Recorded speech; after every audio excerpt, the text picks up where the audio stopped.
السلام علیکم ورحمۃ اللہ وبرکاتہ۔ درس قرآن کی ترتیب چل رہی ہے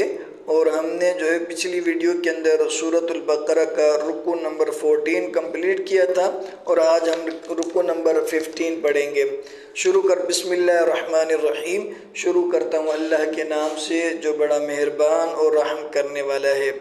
یا بنی اسرائیل اذکروا نعمتی التی انعمت علیکم، اے بنی اسرائیل میری وہ نعمتیں یاد کرو جو میں نے تم کو عطا کی ہیں۔ وانی فضلتکم علی العالمین، اور میں نے وہ تمہیں تمام جہان والوں پر فضیلت دی ہے۔ واتقوا یوما لا تجزی نفس عن نفس شیئا، اور اس دن سے ڈرو جس دن کوئی شخص بھی کسی کے کچھ کام نہیں آئے گا۔ ولا يقبل منها عدل ولا شفاعۃ ولا هم ينصرون، نہ کسی سے کسی قسم کا فدیہ قبول کیا جائے گا اور نہ اس کو کوئی سفارش فائدہ دے گی اور نہ کوئی مدد اس کو پہنچے گی۔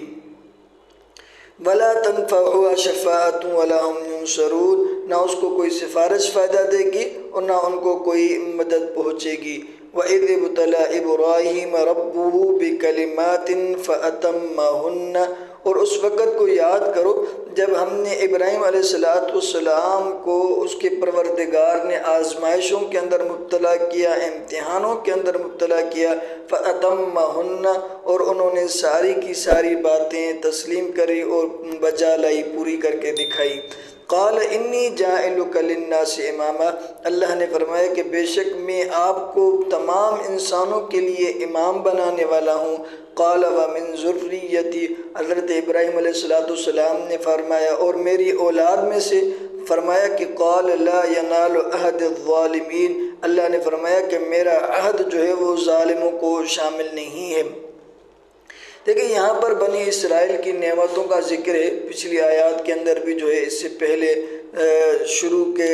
پارے کے اندر بنی اسرائیل کا ذکر کیا گیا تھا اور ان کو ان کی نعمتیں یاد دلائی گئی تھی۔ پھر بھی یہاں پر دوبارہ ان کو ان کی نعمتیں یاد دلائی جا رہی ہیں کہ ہم نے یہاں پر کون کون سی نعمتیں کی، تاکہ ان کو احساس ہو اور وہ صحیح معنی میں ایمان لے آ سکیں اور اللہ کو اور اللہ کے رسول صلی اللہ علیہ وسلم کو تسلیم کر سکیں۔ اس کے بعد یہاں پر حضرت ابراہیم علیہ السلام کا ذکر ہے۔ اس کی وجہ کیا ہے؟ اس کی وجہ یہی ہے کہ یہ جو پیچھے 3 گروہ گزر چکے، یہودی ہوں، نصارہ ہوں یا مشرکین مکہ ہوں، عرب کے جو مشرک تھے، بت پرست تھے، وہ یہ بات تسلیم کرتے تھے کہ حضرت ابراہیم علیہ السلام ہمارے پیشوا اور ہمارے امام ہیں۔ ٹھیک ہے، یہودی کہتے تھے کہ ابراہیم علیہ السلام ہمارے امام ہیں، اور نصارہ کہتے تھے ہم ابراہیم علیہ السلام ہمارے امام ہیں، ہمارے رہنما ہیں، اور اسی طرح بت پرست بھی وہ بھی یہ کہتے تھے کہ ابراہیم علیہ السلام ہمارے امام اور پیشوا ہیں۔ لیکن ان میں سے ہر ایک یہی کہتا تھا کہ ابراہیم علیہ السلام وہ ہمارے عقیدے اور ہمارے دین کے مطابق تھے۔ اللہ رب العزت نے وضاحت کر دی کہ ایسی بات نہیں ہے، اللہ کے رسول ابراہیم علیہ السلام توحید کے قائل تھے، نہ کہ وہ دیگر دینوں کے مطابق عمل کرنے والے تھے۔ وہ اللہ کے حکم کے مطابق زندگی گزارنے والے تھے اور توحید کے قائل تھے، اور ساری زندگی ابراہیم علیہ السلام نے توحید کی تبلیغ کی، نہ کہ بت پرستی کی، نہ کسی اور چیز کی۔ اور اللہ نے فرمایا کہ حضرت ابراہیم علیہ السلام پر اللہ نے جو آزمائشیں کی، جو امتحانات ان پر آئے، وہ سارے کے سارے امتحانات میں اللہ کے رسول ابراہیم علیہ السلام پاس ہو گئے۔ ان کو وطن سے نکالا گیا، وہ چلے گئے، ان کو آگ کے اندر ڈالا گیا، انہوں نے اپنے بچے حضرت اسماعیل علیہ السلام کو مکے کی گرم ریگستان کے اندر چھوڑ دیا۔ تمام کے تمام امتحانات کے اندر اللہ رب العزت اللہ رب العزت نے جو ان کے امتحانات لیے، ان تمام امتحانات کے اندر ابراہیم علیہ السلام کامیاب ہو گئے۔ جب حضرت ابراہیم علیہ السلام تمام امتحانوں کے اندر، آزمائشوں کے اندر کامیاب ہو گئے تو اللہ نے فرمایا کہ اے ابراہیم، میں آپ کو تمام انسانوں کے لیے آپ کو پیشوا اور رہنما بناؤں گا، امام بناؤں گا۔ تو حضرت ابراہیم علیہ السلام نے فرمایا کہ ربا اگر آپ مجھے امام بنائیں گے تو کیا میری اولاد کو بھی امام بنائیں گے؟ جو میری ذریت ہوگی، میری اولاد ہوگی، کیا آپ اس کو بھی امام بنائیں گے، ان کو بھی رہنما اور پیشوا بنائیں گے؟ اللہ نے فرمایا تمہاری اولاد کو امام اور پیشوا تو بناؤں گا، لیکن وہ لوگ جو تمہاری اولاد میں سے ظالم ہوں گے، راہ راست سے ہٹ کر جو ہے وہ عمل کرنے والے ہوں گے، ان کو ہمارا عہد اور یہ وعدہ شامل نہیں ہوگا۔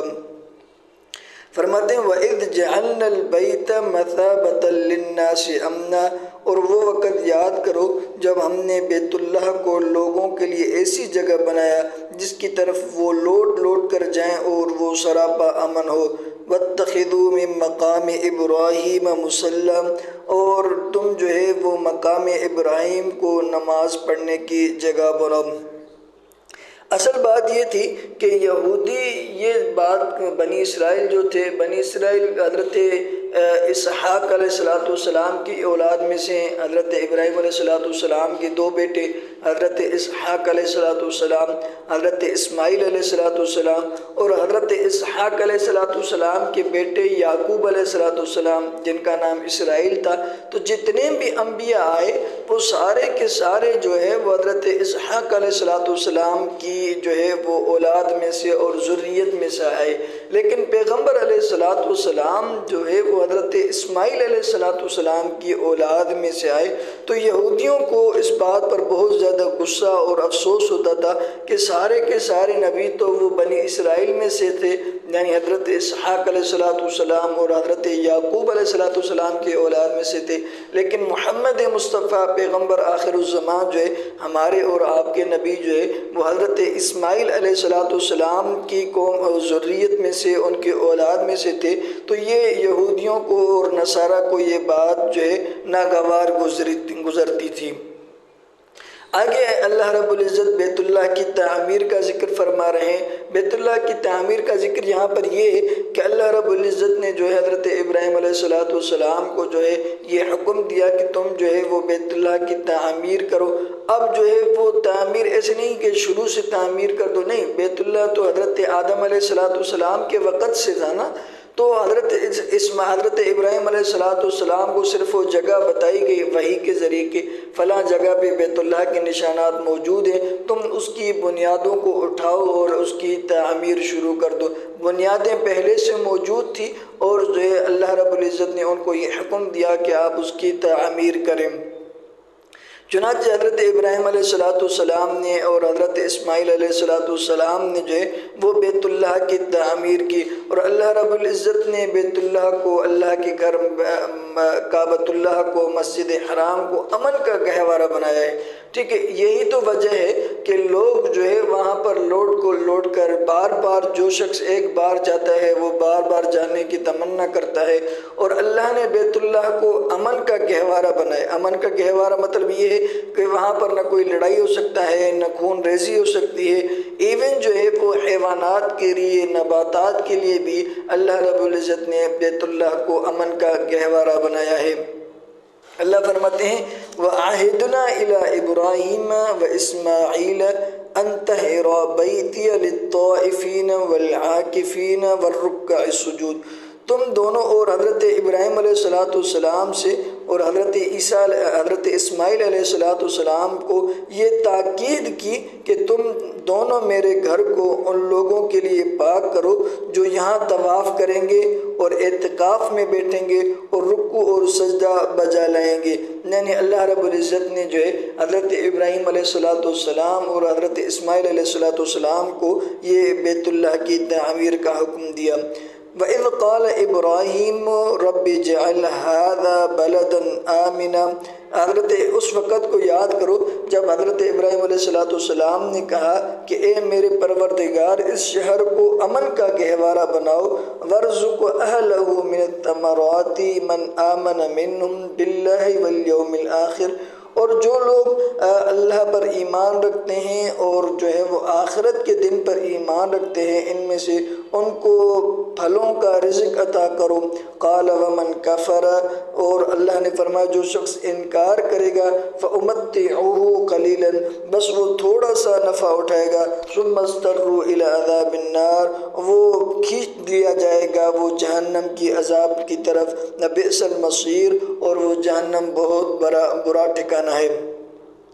آج بھی یہ دیکھیں حضرت ابراہیم علیہ السلام نے یہ دعا کی تھی کہ اللہ جو شخص اس مکے کو بیت اللہ کے شہر کو جو ہے وہ آپ امن کا گہوارہ بنا دیں، ٹھیک ہے، اور ساتھ ساتھ یہ بھی دعا کر دی یا اللہ ان کو پھلوں کا رزق عطا فرمائے۔ چنانچہ آج بھی آپ بیت اللہ کے شہر کے اندر دیکھیں گے، مکے مدینے میں دیکھیں گے، ہر قسم کے دنیا کے تمام تر پھل فروٹس آپ کو وہاں پر ملیں گے، چاہے ان کی موسم ہو یا نہ ہو، پھر بھی آپ کو مکے اور مدینے کے اندر تمام تر پھل اور فروٹ ملیں گے۔ یہ حضرت ابراہیم علیہ السلام کی دعاؤں کا نتیجہ ہے۔ وَإِذْ يَرْفَعُ إِبْرَاهِيمُ الْقَوَاعِدَ مِنَ الْبَيْتِ، اور اس وقت کو یاد کرو جب ابراہیم علیہ السلام بیت اللہ کی بنیادوں کو اٹھا رہے تھے، اور وہ اسماعیل، اور ان کے ساتھ حضرت اسماعیل علیہ السلام بھی تھے۔ دیکھیں یہاں سے یہ بات معلوم ہوتی ہے کہ حضرت ابراہیم علیہ السلام نے اور حضرت اسماعیل علیہ السلام نے جو ہے وہ بیت اللہ کی بنیاد نہیں رکھی تھی، بنیاد پہلے سے تھی، حضرت آدم علیہ السلام سے لے کے بیت اللہ کی بنیاد تھی، لیکن وہ طوفانوں کی وجہ سے، زمانے کی گردش کی وجہ سے وہ بنیادیں جو ہے وہ ختم ہو گئی تھی یا چھپ گئی تھی، تو اللہ نے وحی کے ذریعے ان کو بتایا کہ بھئی بیت اللہ کی جگہ فلاں پہ ہے، وہاں پر اس کے نشانات موجود ہیں۔ تو اللہ فرماتے ہیں کہ بیت اللہ کی بنیادوں کو اٹھا رہے تھے، یعنی وہ تعمیر کر رہے تھے، بنیاد اللہ نے پہلے سے رکھی ہوئی تھی۔ ربنا تقبل منا انک انت السمیع العلیم، اے پروردگار ہمارے اس کام کو اپنی بارگاہ میں قبول کر لیں، انک انت السمیع العلیم، بے شک آپ سننے والے اور جاننے والے ہیں۔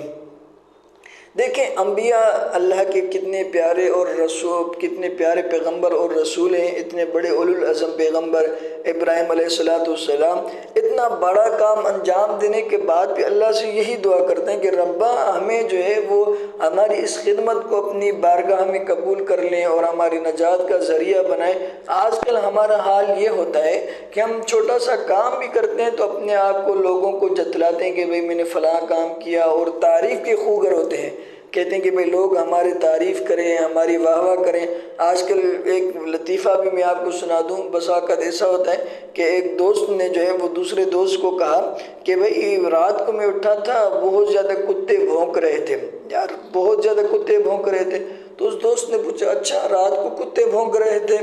تو بھئی تم رات کو کیوں اٹھے تھے؟ اس نے کہا یار بس اٹھا تو میں نے کہا چلو 2-3-4-5 رکعتیں جو ہے وہ میں نفل کی پڑھ لوں، تہجد کی پڑھ لوں۔ تو اس کا مقصد بتلانا تھا کہ بھئی جو ہے وہ رات میں تہجد کے لیے اٹھا۔ تو ہم جو ہے وہ لوگوں سے تعریف کے خوگر ہوتے ہیں کہ بھئی لوگ ہماری تعریف کریں، ہمارے نیک اعمال پر واہ واہ کریں۔ اللہ کی رضا مقصود نہیں ہوتی، اللہ اور اخلاص مقصود نہیں ہوتا، تعریف مقصود ہوتی ہے۔ اتنے بڑے رسول اور پیغمبر ہو کے بیت اللہ کی تعمیر کا کام کر رہے ہیں، اتنی بڑی جگہ اور مرتبے والی جگہ کا کام کر رہے ہیں، تو وہاں پر بھی اللہ سے یہی دعا کر رہے ہیں کہ ربنا تقبل منا، اے پروردگار ہماری جو ہے اس محنت کو اور اس خدمت کو اپنی بارگاہ میں قبول فرمائے۔ ربنا وجعلنا مسلمین لک ومن ذریتنا امۃ مسلمۃ لک، اے ہمارے پروردگار ہم دونوں کو اپنا مکمل فرما بردار بنا لے، یعنی ہمیں بھی اپنا مطیع اور فرما بردار بنا دے۔ ومن ذریتنا امۃ مسلمۃ لک، اور ہماری نسل سے بھی ایسی امت پیدا کر جو تیری پوری تابع دار ہو۔ یعنی اللہ کے رسول ابراہیم علیہ السلام یہ دعا کر رہے ہیں کہ ہمیں بھی اپنا مطیع اور فرما بردار بنا دے، ٹھیک ہے، اور جو ہے وہ ہماری اولاد جو آئے گی اس کو بھی مطیع اور فرما بردار بنا دے۔ دیکھیں یہاں پر غرور اور تکبر نہیں ہے، اللہ سے عاجزی سے دعائیں کر رہے ہیں۔ وَأَرِنَا مَنَاسِكَنَا وَتُبْ عَلَيْنَا، اور ہم کو ہماری عبادت کا طریقہ سکھا دیں۔ وَتُبْ عَلَيْنَا، اور ہماری توبہ کو قبول فرما لیں۔ إِنَّكَ أَنْتَ التَّوَّابُ الرَّحِيمُ، بے شک آپ ہی توبہ قبول کرنے والے اور رحم کرنے والے ہیں۔ ربنا وابعث فیہم رسولا منہم یتلو علیہم آیاتک ویعلمہم الکتاب والحکمت ویزکیہم، اے ہمارے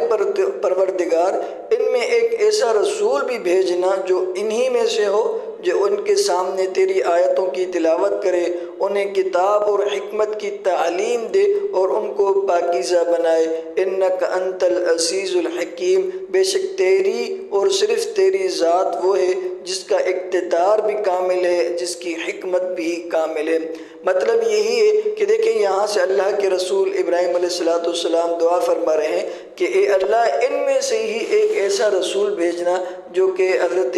محمد مصطفیٰ صلی اللہ علیہ وسلم کے لیے دعا ہے کہ یا اللہ ان میں سے ہی ایک رسول بھیجنا جو ان کی آیتوں کی تلاوت کرے، اللہ کی کتاب کی آیتوں کی تلاوت کرے، کتاب کی اور حکمت کی ان کو تعلیم دے، ان کو پاک صاف بنائے، ان کو جنت کا راستہ بھی دکھائے۔ تو یہاں سے اس باریک بات کی طرف اشارہ بھی ہے کہ دیکھیں کہ اس بات کی طرف اشارہ ہے کہ جو پیغمبر آخر الزماں آئے گا وہ مکے والوں میں سے ہی آئے گا، اور مکے میں جو حضرت ابراہیم علیہ السلام کی اولاد تھی تو وہی حضرت اسماعیل علیہ السلام کی اولاد تھی نا، کیونکہ حضرت اسماعیل علیہ السلام کو بچپن کے اندر ہی حضرت ابراہیم علیہ السلام مکے کے اندر چھوڑ گئے تھے، تو وہ انہی کی اولاد میں سے جو ہے